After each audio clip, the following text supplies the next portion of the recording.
আজকে ফাইনালি অনেক দিন পরে বৃষ্টিটা কমেছে, তো আমরা একটু রেডি হয়ে বেরোচ্ছি। ব্রেকফাস্ট করা হয়ে গেছে।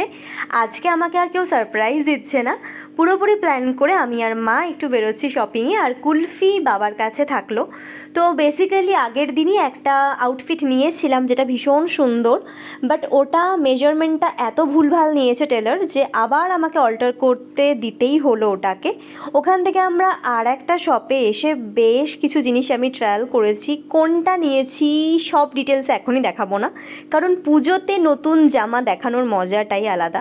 তো হ্যাঁ, বেশ কিছু রিকোয়ারমেন্টস ছিল আমার, কারণ কয়েকটা কুর্তি না আমার খুব টাইট হয়ে গেছে, তো বেশ কিছু কুর্তি নিয়েছি এটুকু বলতে পারি। বাকি কোন ড্রেস নিয়েছি কোনটা সেটা আমি এই ব্লগে আর সবটা শেয়ার করিনি, বাট হ্যাঁ, হিউজ কালেকশন ছিল। ফাইনালি আমাদের বাড়ি আসতে অলমোস্ট 3:30 বেজে গেছিলো।